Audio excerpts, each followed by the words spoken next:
Merci Roger.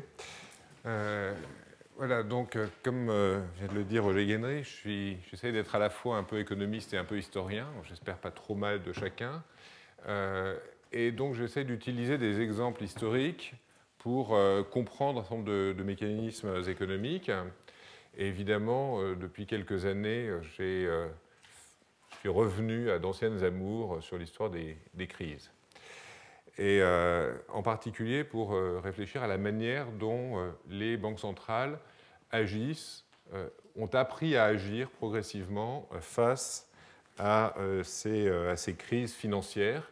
Et aujourd'hui, je voudrais vous parler de deux crises qui ont joué un rôle non négligeable dans l'apprentissage de la Banque de France, qui sont la crise de 1882 et celle de 1889. Ce sont deux crises très différentes, c'est pour ça que je les ai choisis. La crise de 1882 est une crise, à la fois il y a une crise bancaire qui concerne une très grande banque récente qui s'appelle l'Union Générale, et surtout ce qui va m'intéresser, c'est aussi une crise du marché boursier, où le marché lui-même va faire faillite. Je vais expliquer plus précisément en quoi ça consiste dans une minute. Et donc, la Banque centrale va intervenir pour sauver non pas la banque qui fait faillite, elle considère que c'est de sa faute, elle a fait des erreurs, elle paye, et la banque fait faillite. Il y a un dossier d'archives avec la liste des créanciers qui fait à peu près ça d'épaisseur, c'est assez considérable. Mais elle sauve le marché. En 1889, la Banque de France va à nouveau intervenir, et cette fois-ci, elle va sauver une banque, le comptoir d'escompte de Paris, qui est en faillite, qui est au bord de la faillite. Et donc, je vais vous raconter ces deux épisodes, essayant de comprendre un tout petit peu pourquoi la banque est intervenue dans les deux cas, mais évidemment, ça a quelque chose à voir avec la question de sauver le marché d'une panique financière, même si ce terme de panique, évidemment, est extrêmement difficile à observer empiriquement. Dans un modèle, on peut représenter les interactions entre agents financiers qui conduisent à une panique, entre agents financiers et non financiers, mais empiriquement, ce n'est pas toujours si facile à observer, surtout quand on prétend l'éviter, et donc ensuite on ne sait pas si ça aurait eu lieu en l'absence de ce que l'on a fait. Alors, la Banque de France, il faut bien voir que aujourd'hui on se dit c'est une banque centrale, on a une idée assez claire de ce que c'est. Mais c'est quelque chose qui a évolué, et en fait, au moment que nous étudions, c'est une chose qui est en train de prendre forme. La Banque centrale ne s'appelle pas encore une banque centrale, ça s'appelle un institut d'émission à l'époque, et parce que ça a un privilège d'émission de billets. Un privilège d'émission de billets, après tout, ça n'a pas beaucoup de sens. N'importe qui peut émettre des billets. Quand ils sont convertibles en or, ce qui est le cas des billets de la Banque de France, ça n'est pas très différent qualitativement d'une reconnaissance de dette par une autre banque. Donc, ce qui fait la supériorité de la Banque de France progressivement entre sa fondation en 1800 et le moment où on est là, c'est que dans certaines circonstances, sa monnaie, c'est-à-dire ses billets, mais aussi les dépôts que les autres banques font dans ces caisses, eh bien, cette monnaie se voit octroyer un statut un peu particulier, c'est-à-dire qu'elle est acceptée mieux que les autres, à un moment où ça n'est pas une obligation légale même, et à un moment où cette monnaie a finalement un statut légal pas très différent des autres monnaies. Donc ce qui est important, c'est que c'est une espèce de reconnaissance progressive de cette supériorité qui a lieu pendant le XIXe siècle. Ça a lieu assez vite, puisque, évidemment, la Banque de France est créée comme une espèce de club des principales banques parisiennes en 1800, de sorte que déjà, si les principales banques se mettent ensemble pour créer un club qui leur servira d'espèce de caisse de refinancement en cas de difficulté, évidemment, elle est prédestinée en quelque sorte à ce rôle. Mais elle joue ce rôle lors de plusieurs crises dans le courant du XIXe siècle, commençant par la crise de 1811, et puis ça continue assez régulièrement. Mais chaque fois, c'est au coup par coup, on regarde ce qui va se passer. Et en 1882, on va avoir un épisode assez nouveau qui est l'intervention pour sauver le marché boursier dans son ensemble.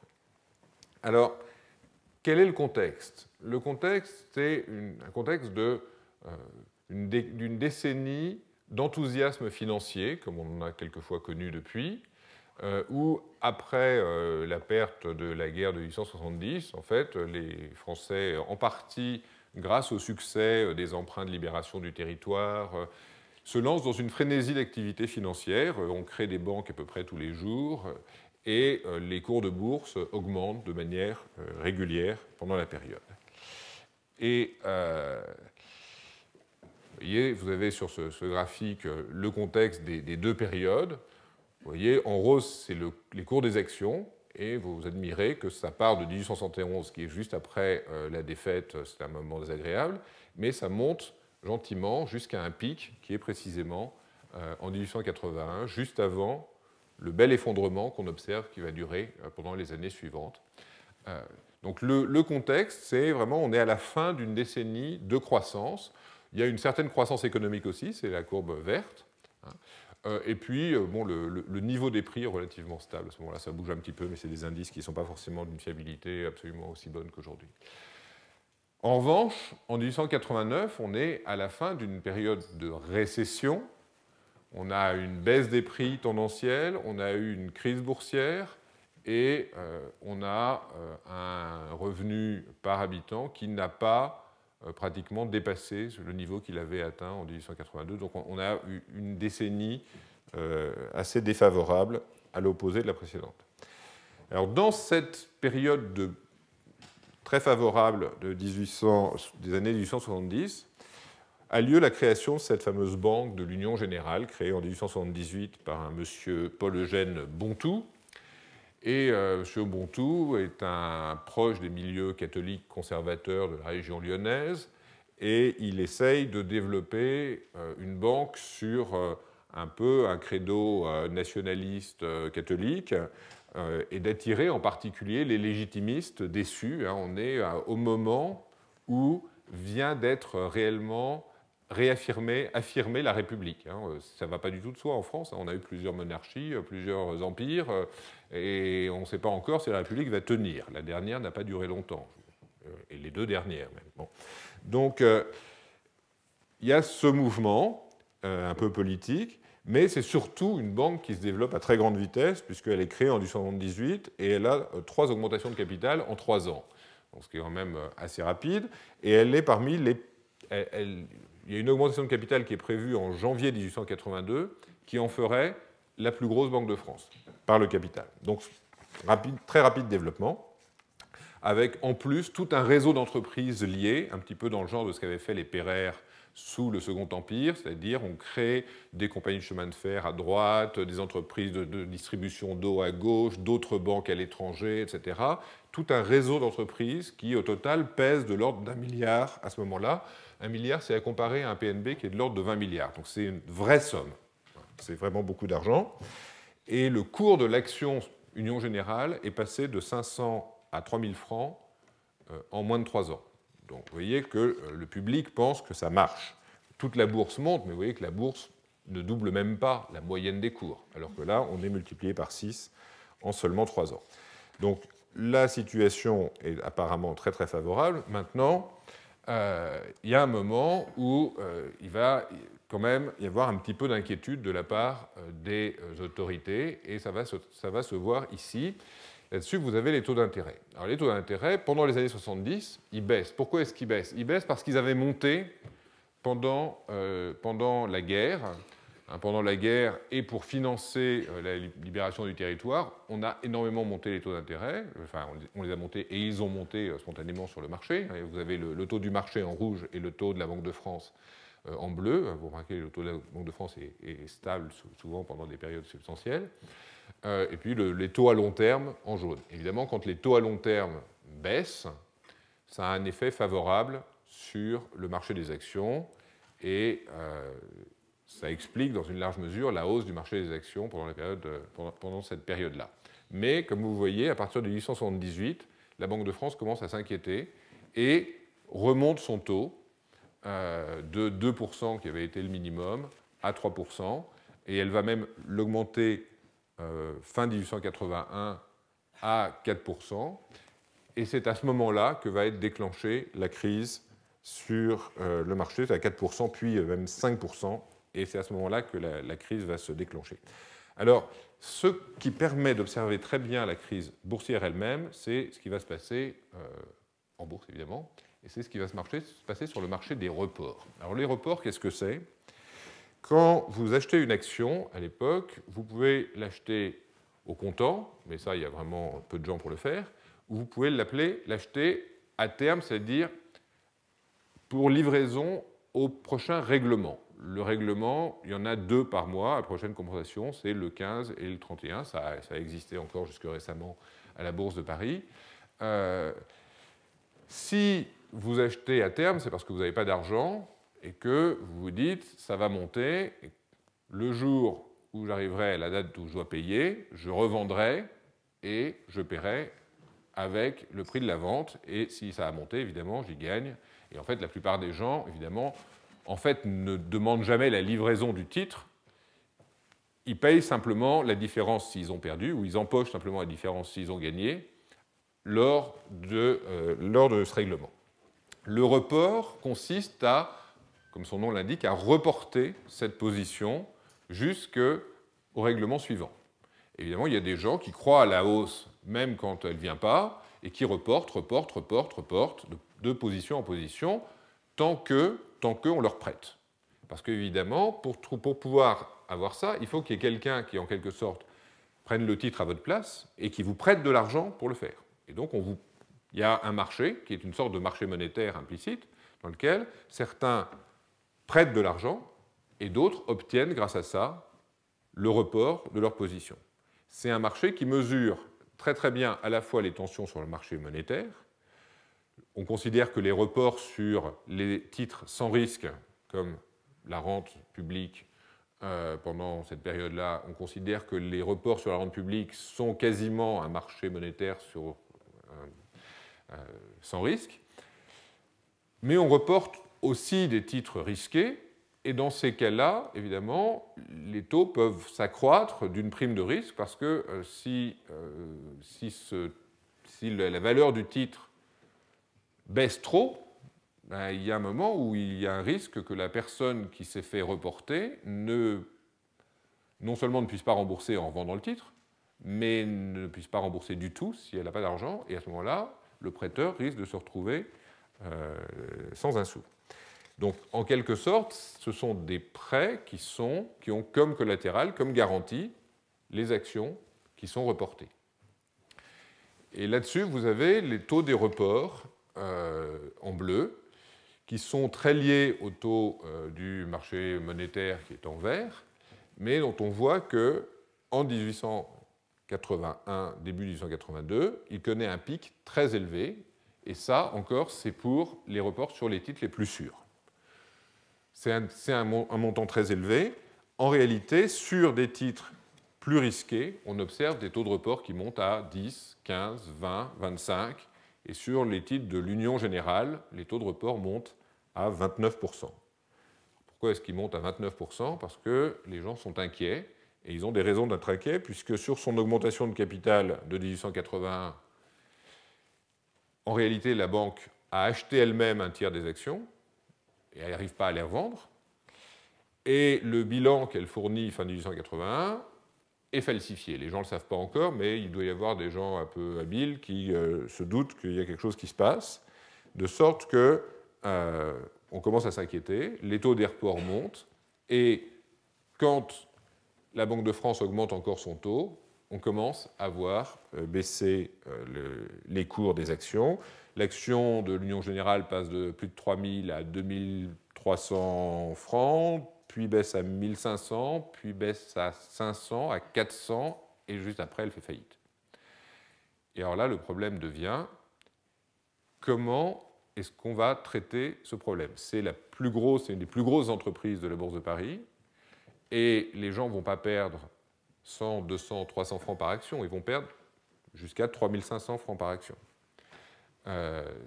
c'est-à-dire au total potentiellement 7 fois le capital. Les actions ont été émises à 500 francs, donc ces actions qui avaient 500 francs, elles sont montées à 3500. Il y a une grosse quantité d'argent qui est potentiellement perdue. Ce qui met en danger le marché lui-même. Pourquoi est-ce que ça met en danger le marché lui-même? Parce que les agents de change qui font les opérations à la Bourse de Paris garantissent la bonne fin des opérations. Donc, si leurs clients ne payent pas, eux-mêmes doivent payer. Or, on est dans une situation où il y a un risque non négligeable pour que les clients ne payent pas. Pourquoi est-ce qu'il y a un risque important? Parce qu'il existe à l'époque une situation curieuse, c'est que le marché à terme dont je viens de parler est un marché considérable en termes quantitatifs. C'est juste une mesure de la hausse des transactions pendant la période. On voit qu'on atteint en 1882 des sommets. Mais le marché à terme, tel qu'on l'observe là-dessus, est vraiment le marché dominant. Alors, ici, ça ne se voit pas immédiatement. Forward, c'est le marché à terme, c'est en bleu. Vous voyez surtout qu'il explose en 1881. Il atteint des montants considérables. Alors, il a l'air plus petit que le marché au comptant, mais en réalité, ce qu'on mesure ici sur le marché à terme, ce sont les titres qui sont effectivement livrés. C'est-à-dire les gens qui achètent à terme et qui, à l'achèvement de la période, au moment où ils doivent payer, se font effectivement livrer les titres et payent.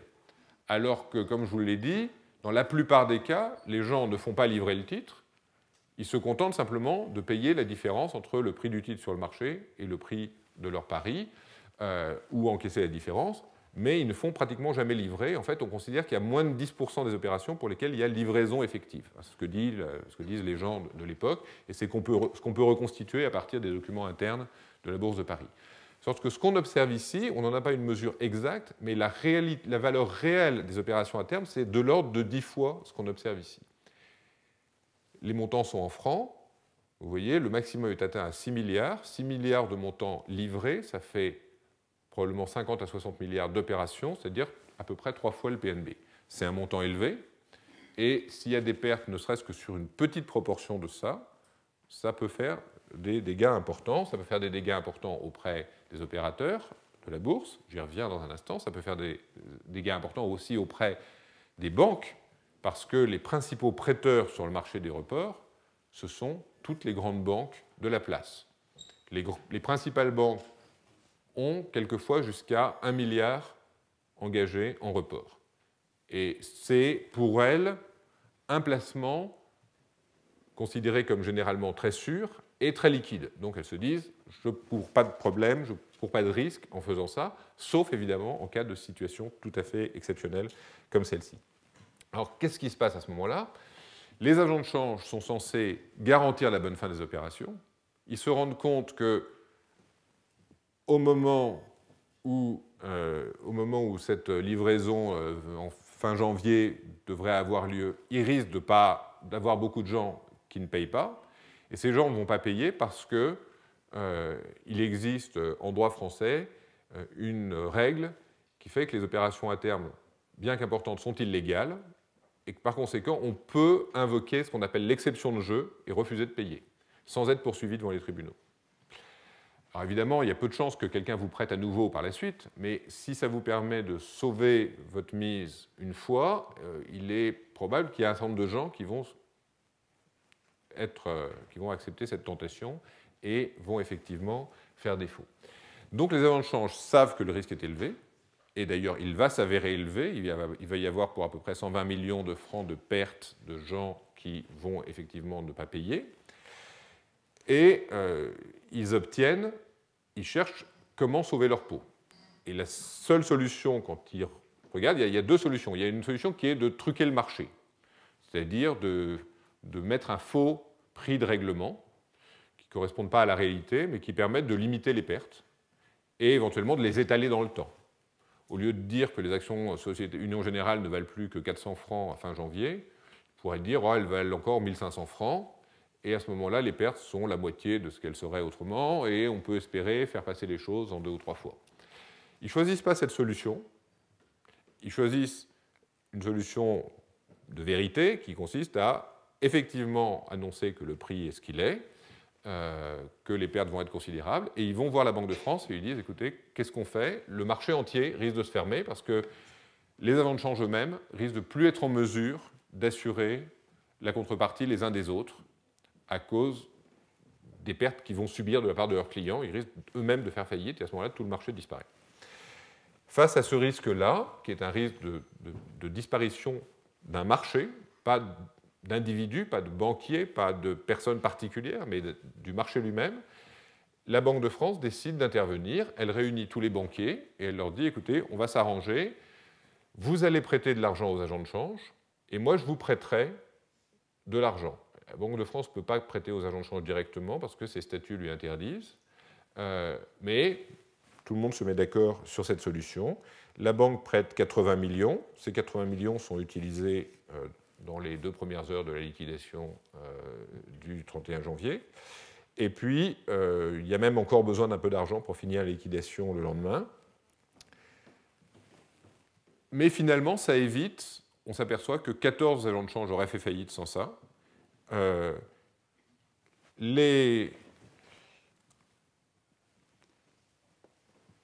Avec les entrées et les sorties de capitaux, les agents de change sont capables de rembourser immédiatement l'essentiel de ce prêt, de prêt qui est de 80 millions auprès de la Banque de France, plus 18 millions auprès de Rothschild. Il reste à peu près 27 millions d'avances qui ne sont pas remboursées rapidement. Et vous voyez sur ce tableau, dans la deuxième colonne, avances aux agents de change, aux brokers, que ce montant va se réduire légèrement entre 1882 et 1888, et puis il y aura 22 millions qui seront passés par pertes et profits, qui sont les pertes réelles qui ont résulté de cette opération. C'est des pertes très importantes, puisque le fonds de réserve de la compagnie des agents de change, qui est censé prémunir contre ce genre de risque, ce fonds de réserve n'atteignait que 6 millions. Ça veut dire que là, ils ont perdu 3 fois leur réserve. Alors, c'est un fonds de réserve, ce n'est pas du tout la valeur de capital de l'ensemble des agents de change, qui est beaucoup plus élevée. Il y a 60 agents de change, chacun a des capitaux de l'ordre de 2 à 3 millions, et la Banque de France, en leur prêtant, savait qu'il y avait ce type de réserve. C'est-à-dire que derrière, il y a 2 ou 3 millions multipliés par 60, ça fait environ 150 millions. Elle leur a prêté 80 millions, elle savait qu'en termes de solvabilité, normalement, il n'y avait pas de problème. Donc, essentiellement, on peut analyser l'intervention de la Banque de France comme un prêt de liquidité au marché pour permettre la survie du marché et la continuation du fonctionnement du marché, même si, et ce prêt étant en quelque sorte garanti par les capitaux des agents de change eux-mêmes, même si sur l'opération en question, il va y avoir 22 millions de pertes qui vont être payées par les agents de change, puisque l'extrémité de ce tableau, vous avez l'amortissement du prêt, c'est-à-dire les prélèvements sur les bénéfices annuels des agents de change qui vont permettre de payer, de rembourser ce prêt. Et en 1888, tout est remboursé et la compagnie a retrouvé son honneur, comme elle dit à l'époque. Voilà.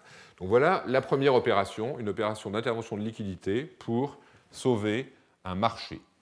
Maintenant, que se passe-t-il en 1889 ? 1889, c'est une année célèbre à cause du monument qui est dessiné là. C'est une année célèbre, elle se place dans un contexte économique, je l'ai dit, moins favorable, mais elle se passe dans un contexte politique très important qui est ici. Le contexte politique, c'est qu'on va fêter le centenaire de la Révolution. Et le centenaire de la Révolution, ça veut dire, nous, on est en train de mettre en place une république qui va durer.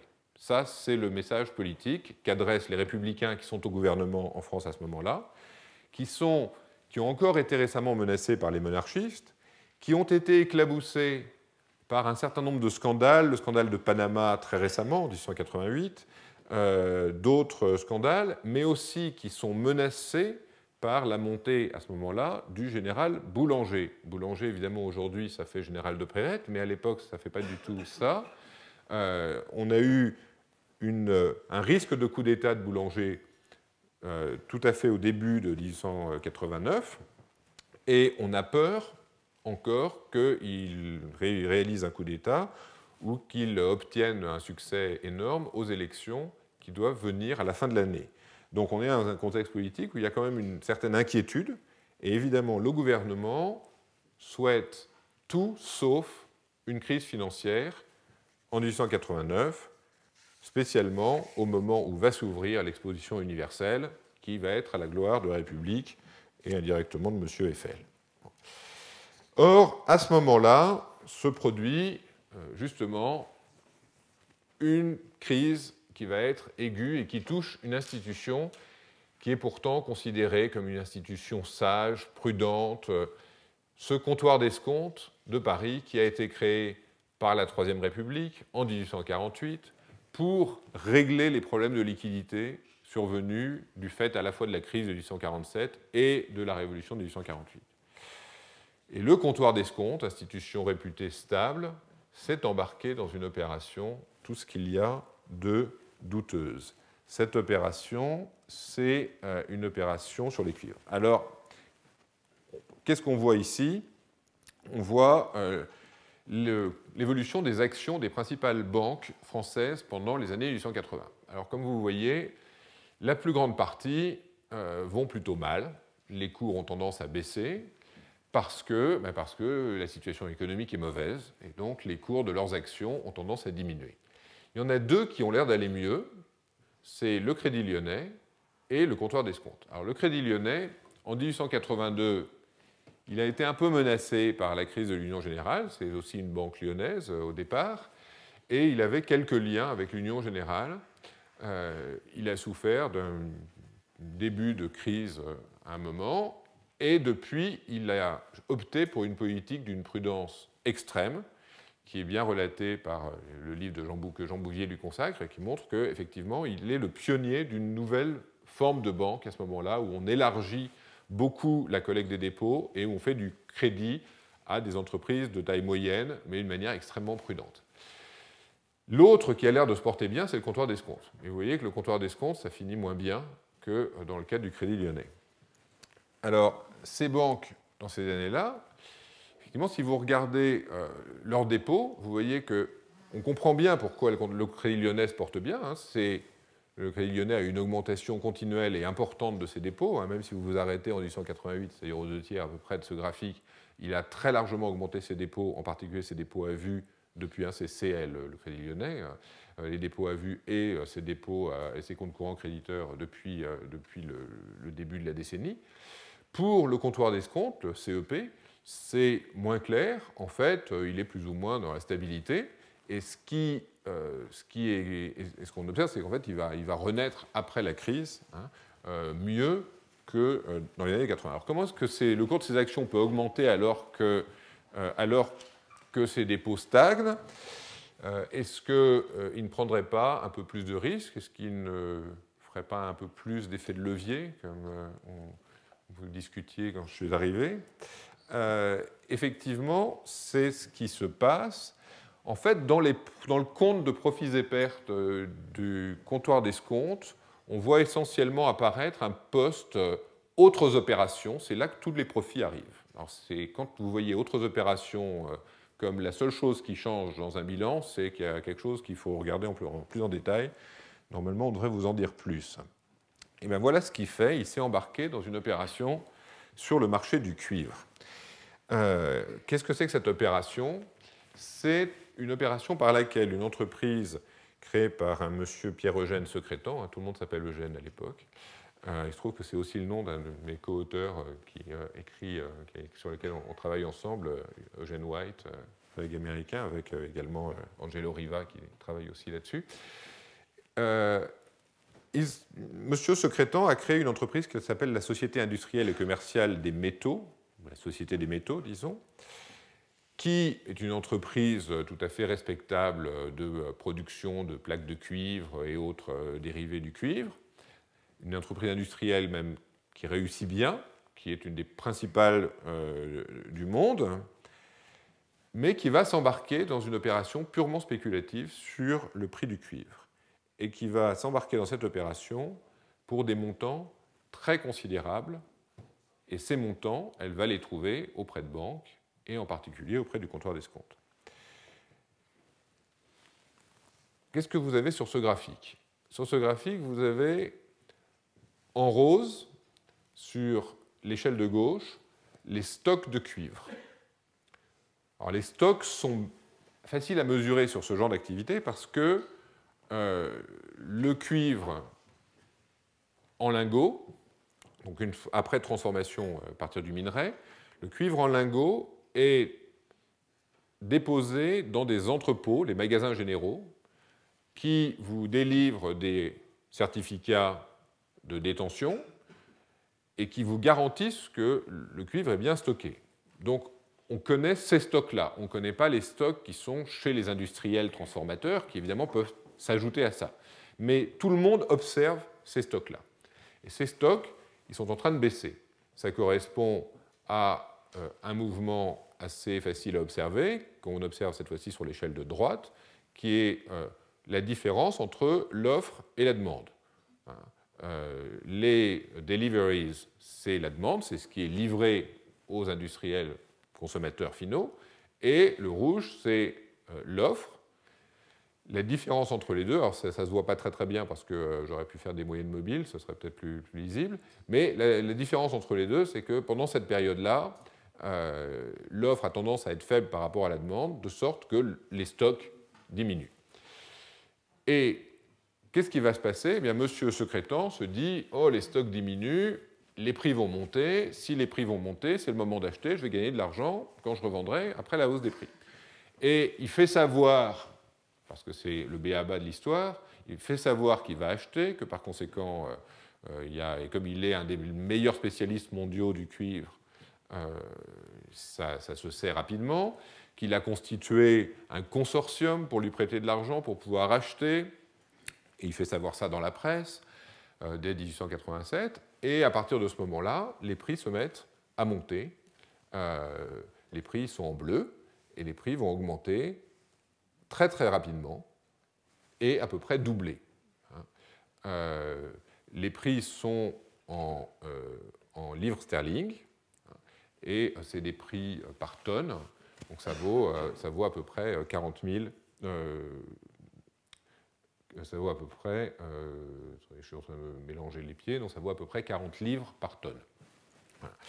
Voilà. Donc c'est le prix pour 1000 livres. À ce moment-là, évidemment, qu'est-ce qui se passe?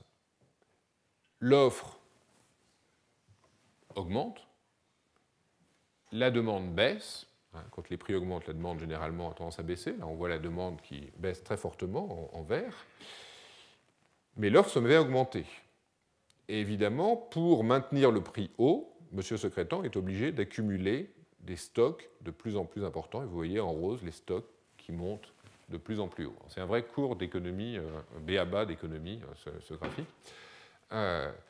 Et ça va tenir un certain temps, tant que M. Secrétan a les moyens d'accumuler du stock.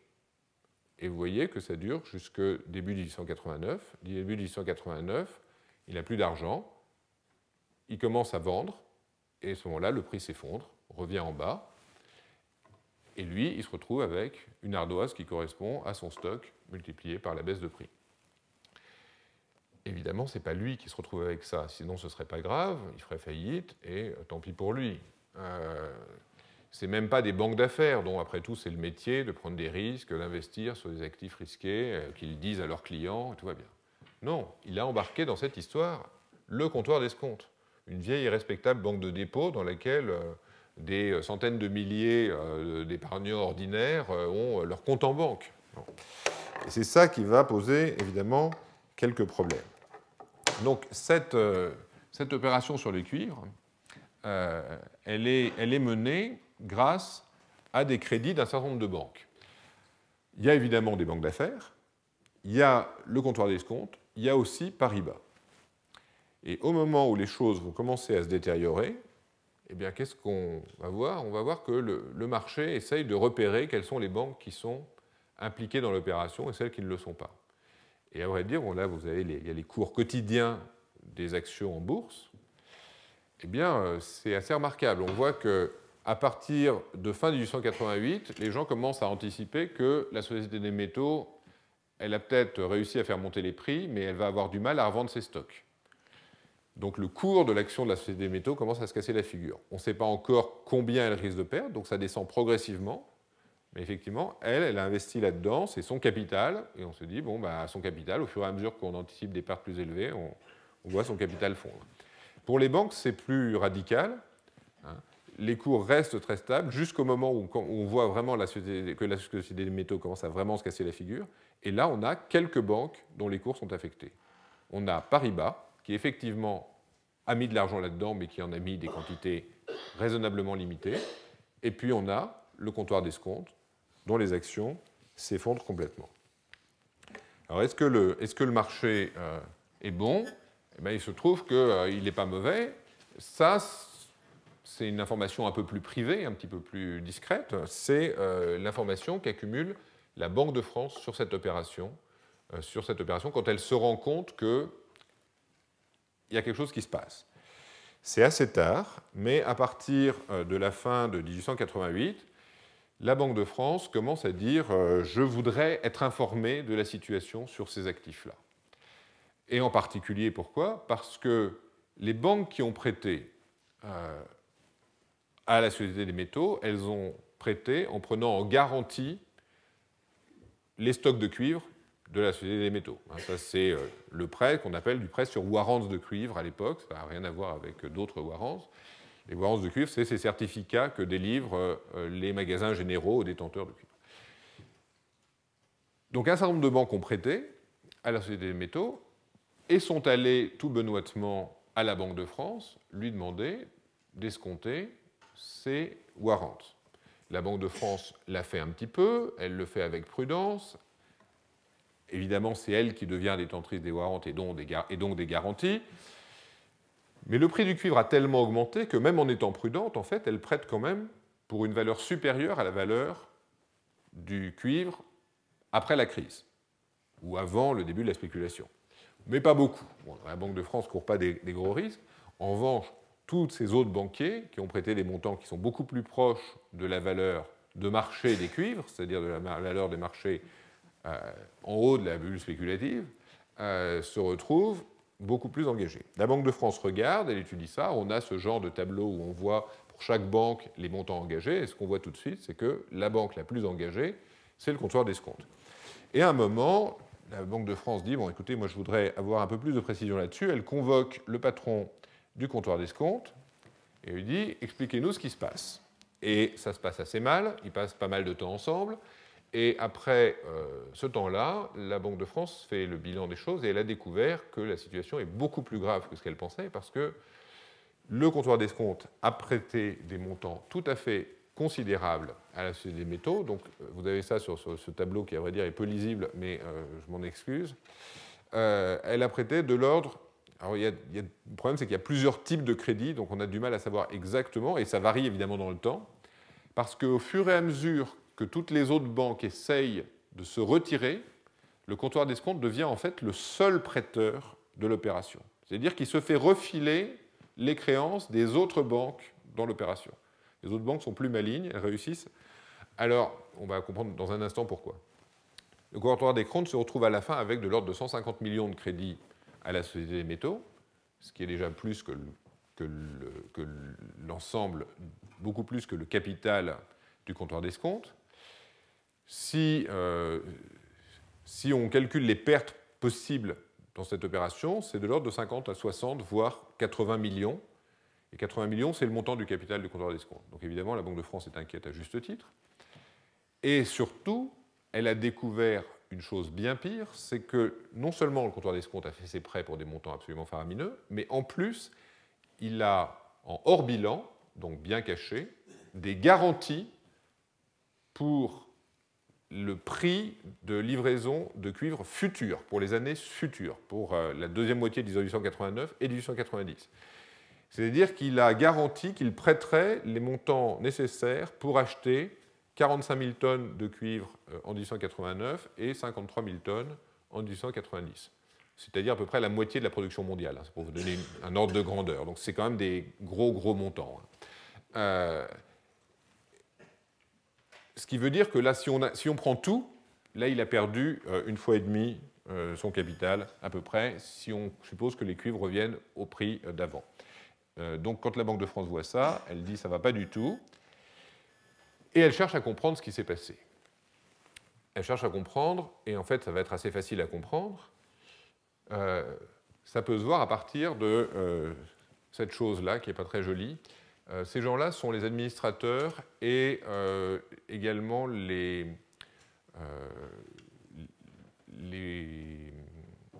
je cherchais le mot, les gens qui jouent un rôle de vérification des risques dans les principales banques.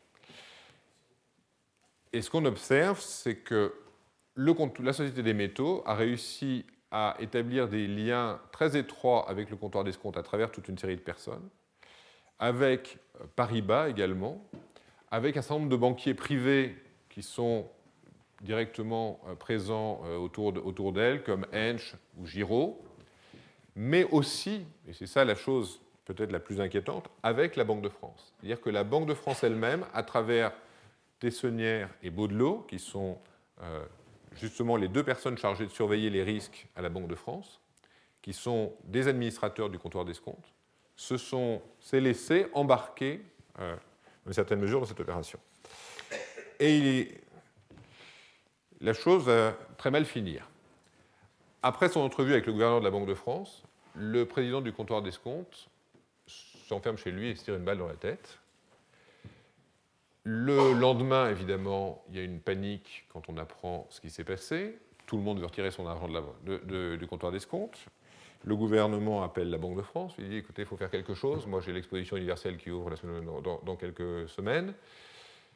La Banque de France convoque toutes les banques. Il y a une réunion qui dure toute la nuit. Et le lendemain matin, elle réunit son conseil d'administration et leur dit, voilà ce qui peut se passer. Propose qu'on prête 140 millions au comptoir d'escompte. On va prendre tous ces actifs en garantie, mais comme vous savez, ces actifs, il y a aussi beaucoup de passifs.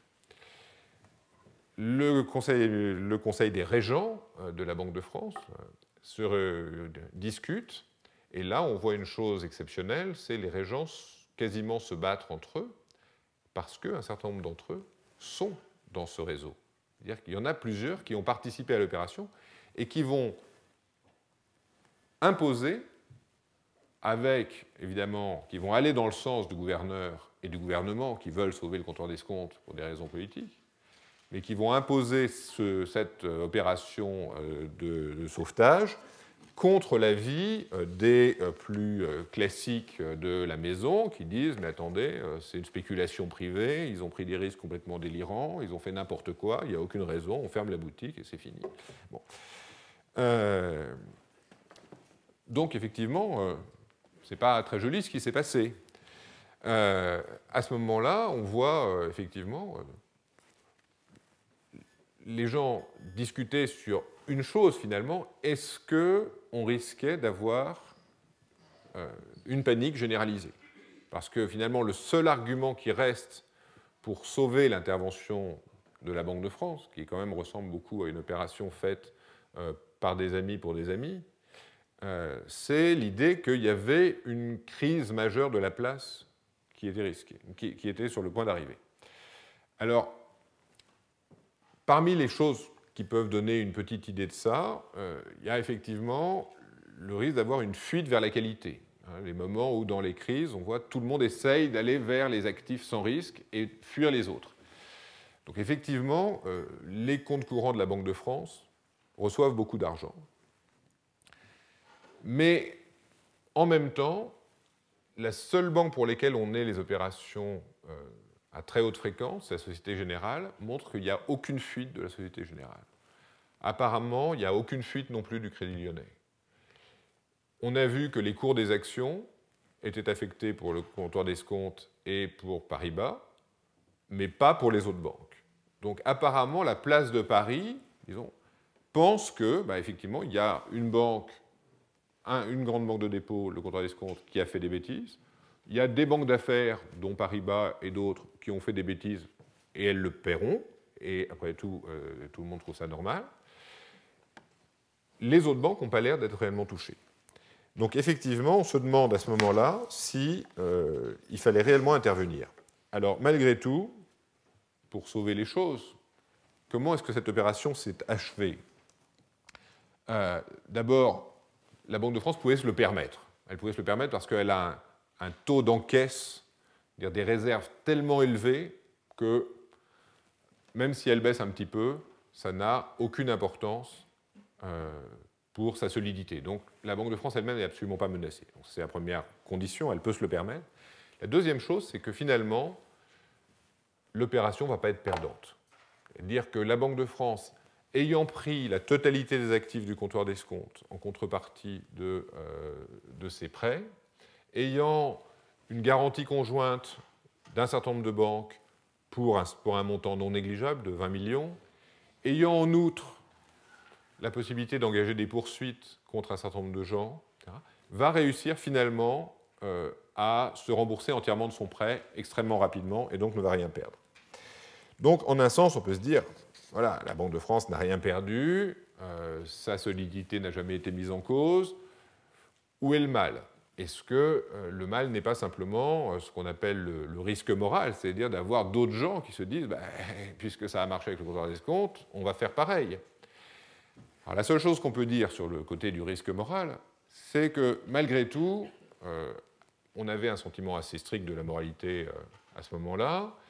Et bon, d'abord, le président du comptoir d'escompte a mal fini, comme je vous l'ai déjà dit, mais tous les membres de ce conseil d'administration ont été poursuivis sur leur fortune personnelle et y ont laissé beaucoup d'argent. En 1910, on trouve encore une trace dans les archives de la Banque de France, enfin, on trouve dans les archives de la Banque de France une trace d'un document de 1910 par lequel la banque fait saisir un bien immobilier que tente de vendre la femme d'un des membres du conseil d'administration, en arguant que ce bien lui a été cédé par son mari après cette opération et que cette cession n'était pas légitime puisque la banque avait un droit prioritaire dessus. Donc, on a vraiment poursuivi les gens sérieusement et évidemment, ça, peut-être que ça suffit à restreindre un peu leur comportement.